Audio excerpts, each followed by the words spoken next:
예, 오늘 사도행전 20일과 요약합니다.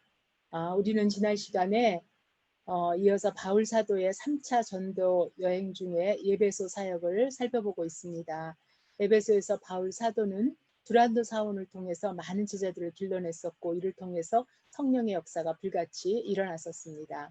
그러나 여기에 오늘 데메드리오 사건이 일어납니다.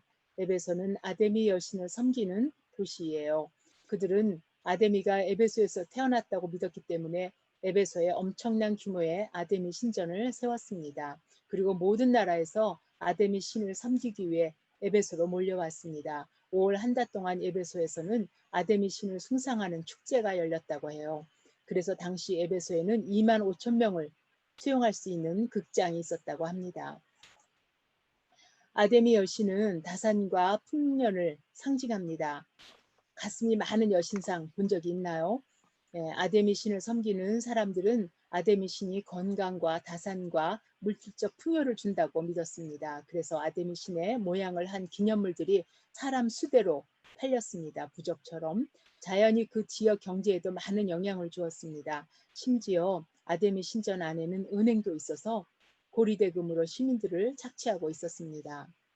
그런데 이 에베소에 바울이 3년을 있으면서 사람의 손으로 만든 것은 진짜 신이 아니라고 복음을 담대히 외칩니다. 그러자 데메드리오가 우상으로 재물을 모던 자들을 선동해서 큰 소요가 일어납니다. 무리들은 바울과 함께 다니던 가이오와 아리스다고를 잡아서 연극장으로 끌고 갔습니다. 수많은 군중이 모여 바울을 반대하는 시위를 하고 아데미 여신에 대한 충성을 2시간 동안 외칩니다.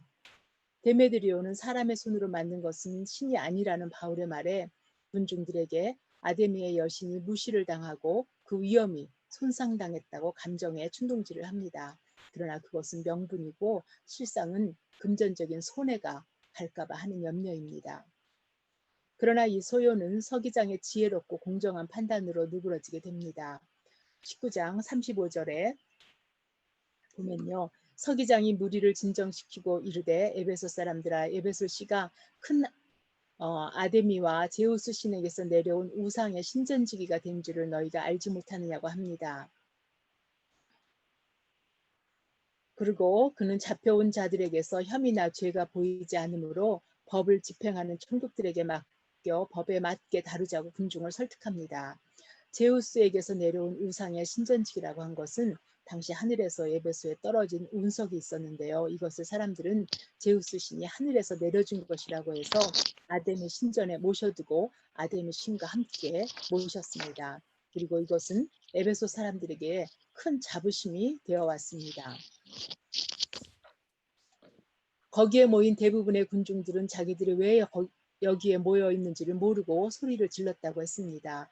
서기장은 이 소요 사태를 불법 집회로 몰아갔고 집회는 그래서 해산이 되었습니다. 이 소요 사태가 끝나자 바울은 에베소를 중심으로 한 아시아 지역의 사역을 마무리합니다. 아마도 이 사건이 없었다면 바울 일행이 3년 동안을 지냈던 에베소를 떠난다는 것이 그렇게 쉽지는 않았을 것입니다. 데메드리오 소요 사건을 보면서 우리는 당시 에베소를 지배하고 있던 어두운 영인 아데미의 힘을 우리가 볼 수 있습니다. 그리고 이곳에 담대히 전파되었던 바울의 복음을 또한 성령의 역사와 하나님 나라의 전진도 우리가 볼 수 있습니다. 그리고 하나님의 은혜가 크게 역사하는 곳에 마귀의 방해도 크다는 것 또한 우리가 알 수 있습니다. 그리고 모든 것을 협력하여 선을 이뤄가시는 하나님의 손길이 바울을 또 다른 새로운 곳으로 인도하고 있다는 것도 우리가 알 수 있습니다. 에베소를 떠난 바울은 마게도니아로 가서 제자들을 권면하고 다시 헬라 즉 아가야 지방인 빌립보 교회와 데살로니가 교회를 돌아보고 예루살렘으로 향합니다. 20장 4절에는요. 바울과 함께하는 동역자의 이름이 나와 있어요. 이들은 각기 교회의 대표자들로 소바다는 베레아의 교회 대표이고 아리스다고와 세군도는 데살로니가 교회를 대표하고 있고요. 디모데는 루스드라 교회를 두기고와 드로비모는 에베소 교회의 대표입니다. 이들은 구제 현금을 모아서 예루살렘으로 가고자 합니다. 본문에는 설명이 없지만 당시 팔레스타인 지역에는 기근이 있어서 바울은 마게도냐 아가야를 거쳐 모은 구제 현금을 예루살렘 교회에 전하고자 했습니다. 이들은 먼저 가서 드로아에서 바울 일행을 기다리기도 합니다. 원래 계획은요, 바울은 고린도에서 수리아 안디옥으로 배를 타고 갈 예정이었지만 유대인들의 위협으로 인해서 온 길을 되돌아서 마게도냐 빌립보로 가서 닷새 동안 배를 타고 드로아로 갑니다. 오늘 우리는 이 본문에서 주목할 단어가 있는데요. 바로 우리라는 단어예요. 바울이 전도 여행을 시작한 후에 우리라고 표시된 것은 사도행전 16장 10절에 처음 나옵니다. 바울이 그 환상을 보았을 때 우리가 곧 마게도니아로 떠나기를 힘쓰니 이는 하나님이 저 사람들에게 복음을 전하라고 우리를 부른 줄로 인정함이로라. 사도행전을 기록한 사람은 의사인 누가이지요. 우리라는 말 속에서 우리는 누가 자신도 포함된 것을 우리가 알 수 있습니다. 바울은 2차 전도 여행 중에 마게도니아 환상을 보고 일행과 함께 마게도니아의 빌립보로 갔었습니다. 그때부터 일행의 호칭이 우리라는 표현을 쓰고 있습니다. 그리고 빌립보를 떠나면서 우리라는 말이 사라졌습니다. 즉 누가는 빌립보에 남았다는 말이 되지요. 그리고 20장 5절에 다시 우리라는 말을 쓰고 있습니다. 그들은 먼저 가서 드로아에서 우리를 기다리더라. 즉 바울이 마게도니아로 돌아서 빌립보에서 누가를 다시 만났고 이제 누가도 빌립보 사역을 마무리하고 이때부터는 바울과 함께 동행하기 시작했다는 것을 우리가 알 수 있습니다. 오늘 본문부터 사도행전이 끝날 때까지 바울 일행은 우리라는 호칭으로 불립니다. 그러므로 우리는 누가가 바울이 로마에서 순교를 하기까지 함께 있었다는 것을 우리가 알 수 있습니다.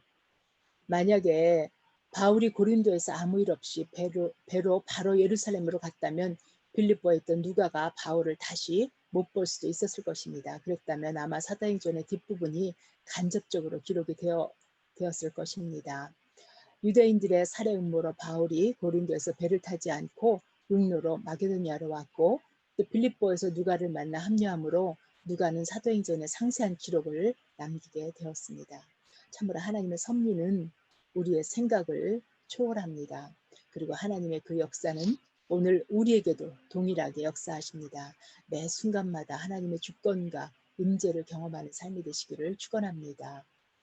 오늘 바울 사도의 드로아에서의 사역을 이제 살펴봅니다. 드로아에서 바울은 일행과 만나 일주일을 머물며 설교를 합니다.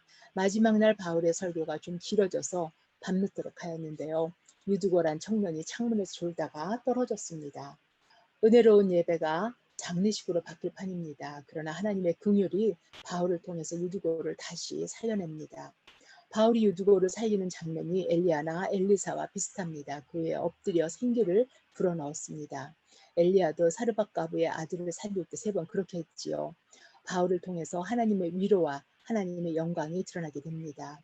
바울은 떡을 떼며 오랫동안 곧 나이 세기까지 이야기를 나누고 떠납니다. 바울의 끊임없는 열정의 모습을 볼 수 있습니다.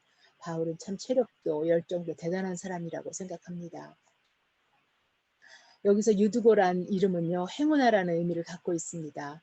유두고라는 이름을 통해서 당시 천민이나 노예의 신분이었을 것으로 추정이 됩니다. 유두고는 하루 종일 힘든 일을 하고 말씀을 듣기 위해 이 자리에 왔을 것입니다. 고달픈 인생으로 피곤함에도 불구하고 말씀이 있는 자리를 찾아왔습니다.